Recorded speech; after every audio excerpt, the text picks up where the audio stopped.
I know the real reason you clicked on this video. You didn't click on this video to see if I can actually deliver on my promise and increase your net worth by $2,300 in 24 hours. You clicked on this video to see how full of crap I am, because there's all these gurus out there telling you that, saving money and increasing your net worth and building an empire for yourself is easy. And the fact of the matter is, a lot of those people are lying to you. They're probably trying to sell you something. And another fact and harsh reality is that there's not a lot of promises in life. But if there's one thing I can promise you, it's that if you stick around to the end of this video, not only am I going to deliver on my promise and show you ways that you can increase your net worth by up to $2,300 in 24 hours, but it's also actually possible to go beyond that. Because if you fit into any of the categories we're going to talk about in this video, there's a pretty good chance that the information that's going to come out of this is going to save you a lot of money.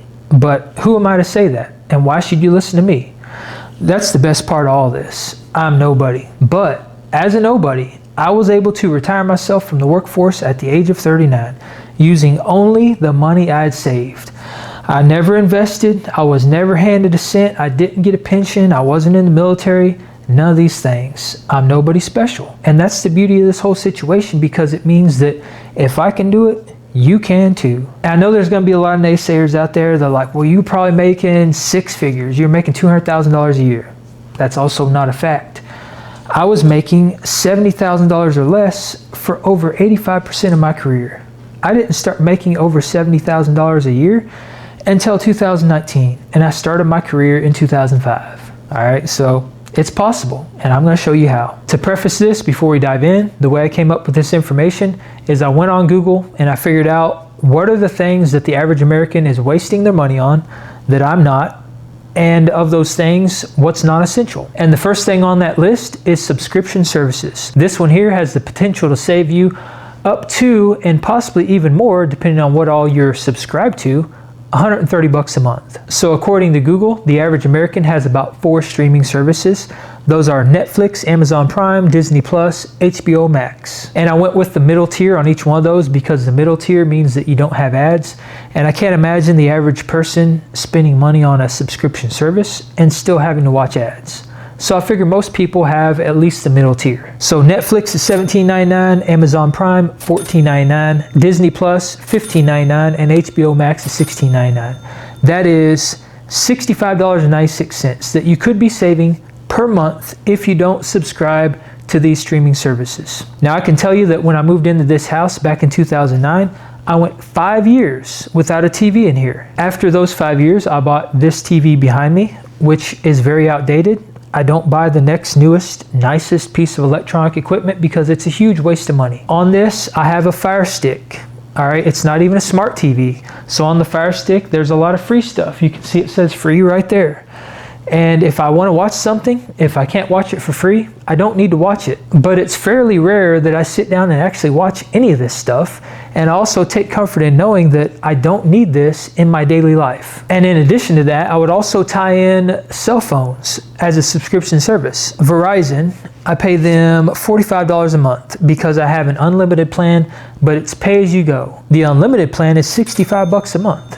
And there's really no difference between the two plans other than it's a pay-as-you-go. So while I am paying $45 a month for my cell phone, it's still $20 cheaper than basically the same exact plan. So that's something you can look at, is if your cell phone provider has any alternative plans that might be cheaper than what you're currently paying, that still does what you need it to do and meets all your needs. And speaking of cell phones, that's a good transition into the next topic, which is payments. So when it comes to cell phones, the average American pays $27.77 for the next newest phone. But I basically have paid $0 a month for this thing right here. This is a Samsung Galaxy A51, a couple years old. I paid $140 for this phone on eBay. One-time payment, no reoccurring payments. If you're like most people and you choose to buy the next newest phone that comes out, those things can be $1,000, $2,000, $3,000 on average. And that's a reoccurring payment that's going to go on your plan that you have to pay every single month. If you're trying to save money and you're trying to get ahead and get out of debt and hopefully someday be able to walk away from the workforce, maybe it's going to be a good idea to buy a used phone off eBay or find something that you can pay cash for that you don't have to make reoccurring payments on. And when it comes to reoccurring payments, that's a good transition into our next topic, which is high interest payments with fees. All right, so the average American pays around $50 a month on buy now, pay later fees. So that's things like the buy now, pay later apps, where basically you can go out and buy anything you want because they can set you up on a payment plan, which is usually very, very high interest, where you essentially buy the product and then you incur a lot of debt because now you owe the price of that product plus some sort of crazy high interest, which is basically like a high interest credit card. But the average American is spending $50 in just interest and fees on these buy now, pay later apps. But it doesn't stop there. We're also talking about credit cards. And no, these aren't real, so don't think about pausing the video and trying to get my credit card number. But credit cards are also another thing that people incur a lot of debt on. And usually with a credit card, the interest rate is going to be 20% or higher. So if you're only paying the bare minimum, or you're just making payments on that card every single month, you're usually just paying the interest, and the amount that you're actually paying onto the principal is going to be very, very small. So what happens is after a certain period of time, you keep buying stuff on that credit card, the cost keeps increasing, so the interest that you're paying keeps going up, and then you never pay the card off. Now personally, if I'm not paying cash, I use my credit card for everything. There's a couple reasons for that. Because number one, I pay it off every single month in full. I never pay any kind of interest whatsoever on that credit card. I also have zero debt. So in order to maintain credit, I have to have something that I'm actively paying on. So that's why I use my credit card. Another big reason is because I have my credit card through Bank of America, and they actually give you points every time you use your credit card. So every year or two, I cash those points in and they write me a check for about $1,000. So they're actually paying me to use my credit card. So if you have a credit card, that's the first thing I would do, is pay that off as soon as possible. The second thing I would do is look at your credit card to see if your credit card has any kind of incentive program for using it. And if not, I would consider switching it and going to one that actually does have something where you can cash it in to get rewards or to get money. But just make sure that if you're using a credit card, use it responsibly. Make sure you're paying it off every single month and never pay interest on it, because that's a huge waste of money. And according to Google, the average American pays $152 per month on just credit card fees and interest, which is absolutely baffling. Something else that the average American wastes an astronomical amount of money on that most people don't usually think about is food. This one's very near and dear to my heart, because I'm a very big food, or healthy food advocate, I guess you could say.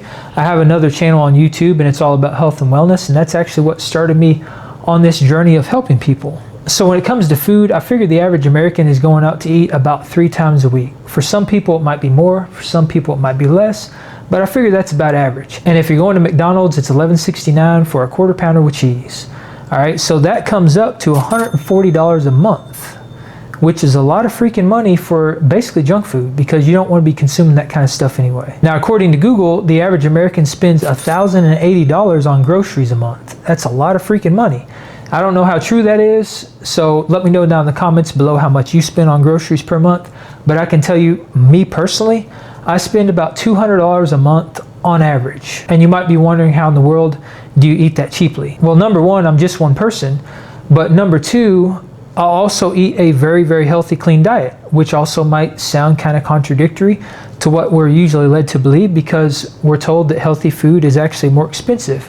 But I can tell you, because I've done a lot of research into this topic, that that is 100% not a fact. You can go to the grocery store and you can buy Cinnamon Toast Crunch. It's going to cost you about $6 for 16 ounces.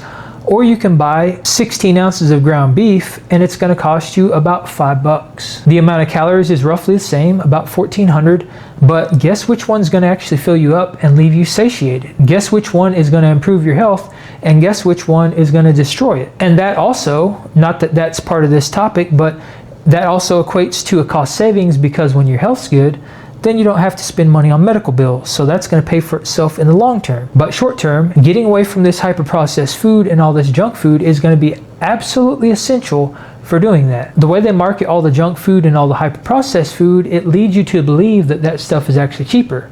But nutrient for nutrient, pound for pound, meat, animal products, and other healthy foods are going to be much, much cheaper. And here's some examples of that. All right, I keep these because, again, I have a health and wellness channel, so I share this with people over there.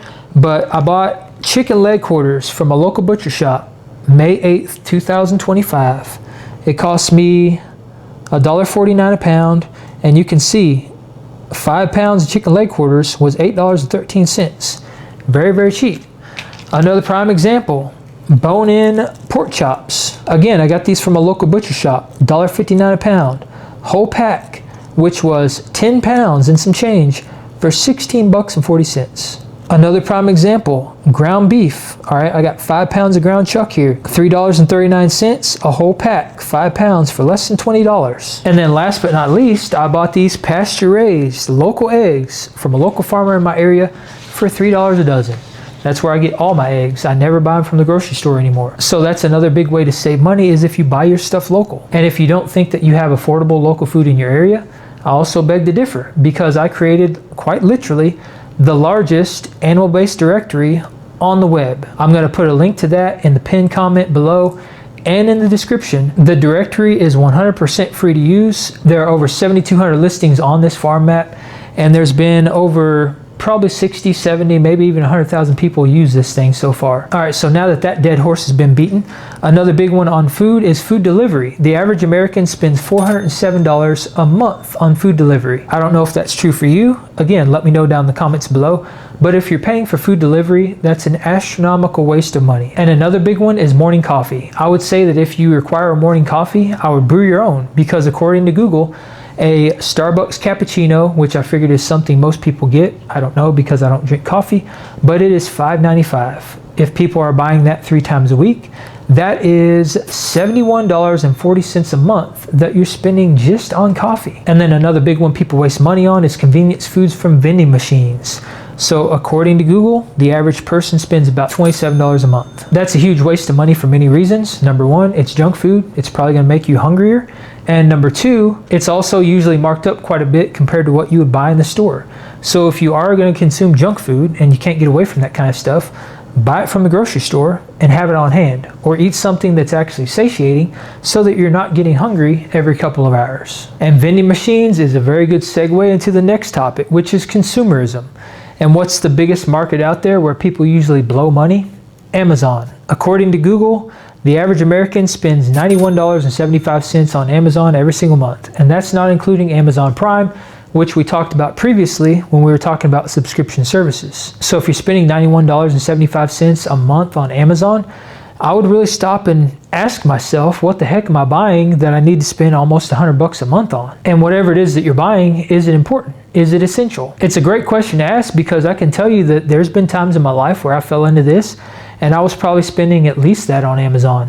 But these days, I order from Amazon just for essential stuff for my business or other things. And if it's anything outside of that, I never order from there, because chances are I can live without it. And another astronomical waste of money that a lot of people don't think about is lottery tickets. If you're buying lottery tickets, you are throwing money away. The chances of you actually winning money, and money that's going to replace all the money you've invested into lottery tickets, is pretty much like getting struck by lightning. The odds are not in your favor. And according to Google, the average American spends about $50.19 a month on lottery tickets. And another big one when it comes to consumerism is clothing, shoes, all these things that we think we have to have. The average American spends, according to Google, $120 a month on shoes and clothing, which to me is mind-boggling. Why would you need to go out and buy clothes every single month? Are you really going through that many pieces of clothing every month? Because I can tell you right now that it's a very rare occasion that I buy clothing. Usually if I buy a shirt, it's because I'm somewhere, maybe I want to get like a souvenir or something at a souvenir shop. But for me to actually go out and buy actual clothing, unless I'm tearing my stuff to shreds, which does happen from time to time, it's very rare that I buy clothing. And when I do buy clothing, I shop at places like Ross, TJ Maxx, secondhand stores, sometimes even Goodwill. As a matter of fact, my last video, I was actually wearing a shirt that somebody in the comment section commented on. And I said, I appreciate the comment. This shirt is 30 years old. I literally bought this when I was like 10, 11, or 12 years old at a boat race. And I guess it's kind of a miracle I can still fit in that shirt. I guess back then I bought it and it was probably a little bit baggy on me.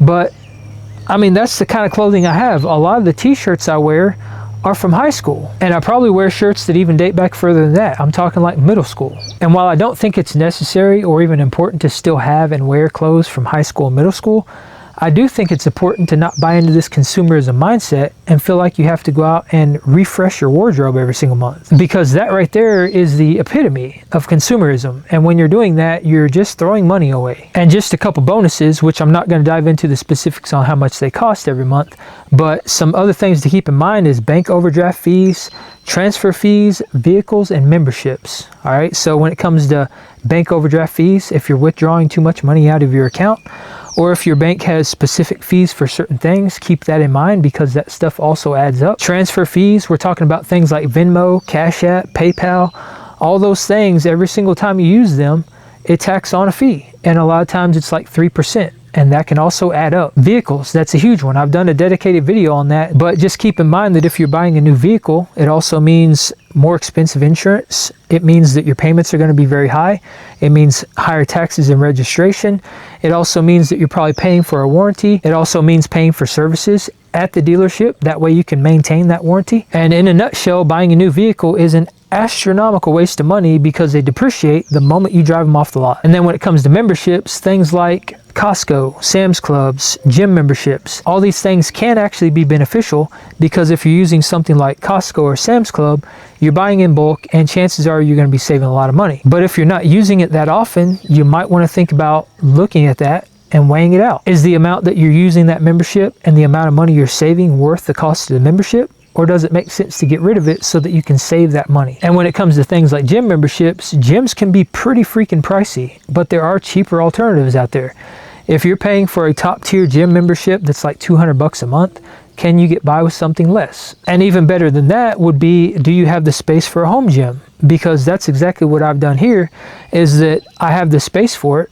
So I spent a little bit of money up front, but that has saved me thousands and thousands and thousands of dollars over the years because I've been working out now for 20 years. And I think it goes without saying, even if it was $20 a month over a 20-year period is a lot of freaking money. So as you can see, there are a multitude of ways that you can increase your net worth within the next 24 hours. All right, so I gotta interject. Let's be real for a second. All right, so as I'm editing this video, I was putting the total cost on there, which is $28,180.20 a year, is what you would be saving and increasing your net worth if you do the things I mentioned in this video. And I'm sitting there thinking, like, can this be right?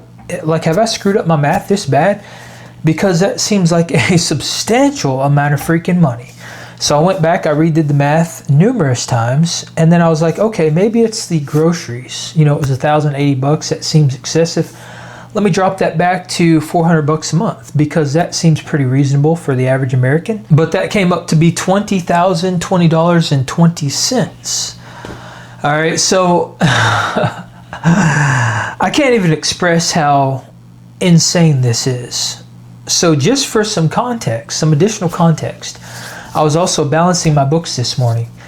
And I own 2 homes. If anybody's watched this channel, you'll know this, but I'm going to mention it anyway. I own 2 homes. They're both paid for. I don't have any debt.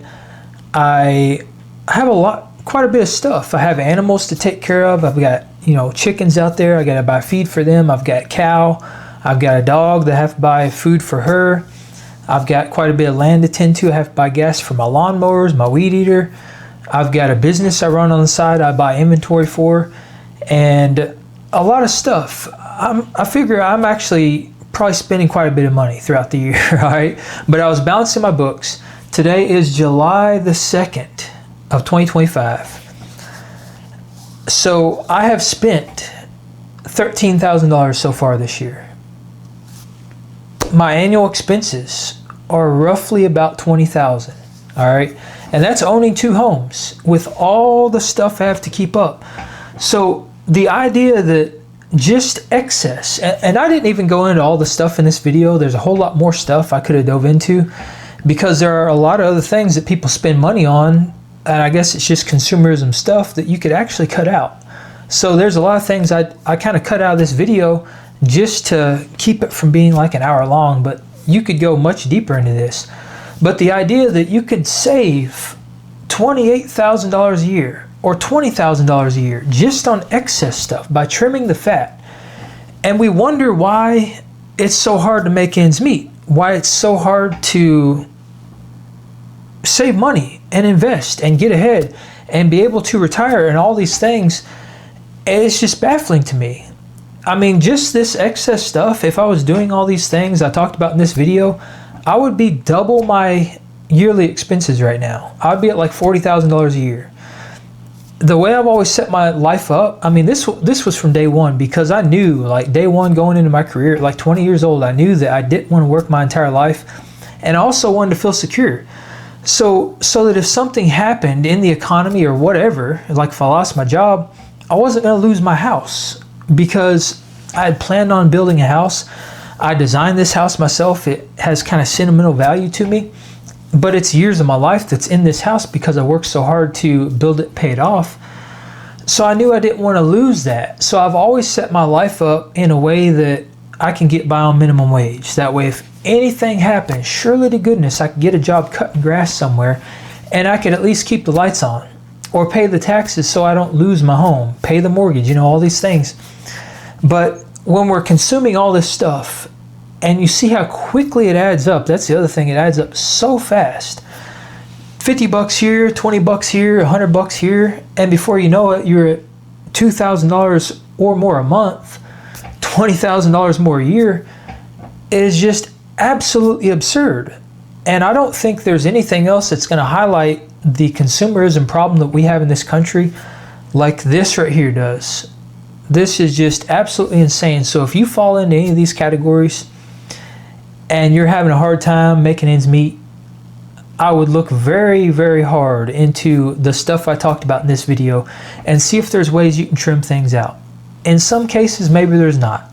Not everybody is consuming like crazy, but I think for the average American at least, there are a lot of things that we're spending money on, and even myself included, there's still a lot of things I spend money on that I probably shouldn't. I could get my expenses down even further than what I already have them.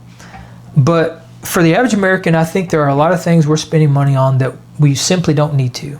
And in a lot of cases, it's because of this consumerism mindset, this consumerism society that is around us. All this materialistic crap and us comparing ourselves to other people and all these things. If we were to drown out that noise and just live our lives, not buy into all this crap and thinking we have to have all this stuff, that's $20,000 a year more that you could just be putting back. I mean, think about that. That is a lot of money. And if you're investing that $20,000 a year, if you're putting that in some sort of high yield portfolio, you'd be a heck of a lot better off than I am right now. I can tell you that for certain, because I never invested, and that was a mistake. But here's a prime example of learning from my mistake, learn from my experience, learn from other people's experiences that are probably going through the same thing. This is very important. All right, so I just wanted to jump in here. It's probably a rant and a ramble, but I do think this is very important. I want to throw this in there. And the best part about all this is that it's very simple. And as a matter of fact, it doesn't really take any work. It doesn't mean starting a business, investing, or doing anything that the average person can't do. It just means shedding excess weight, getting rid of the stuff that you don't need and the things that are draining you of your hard-earned money. So hopefully I came through on my promise and I proved to you that it is possible to increase your net worth within the next 24 hours up to and possibly even exceeding about $2,300. But those are just some of the ways I save money and increase my net worth by default. If you want to see more ways I do that, click on this video right here.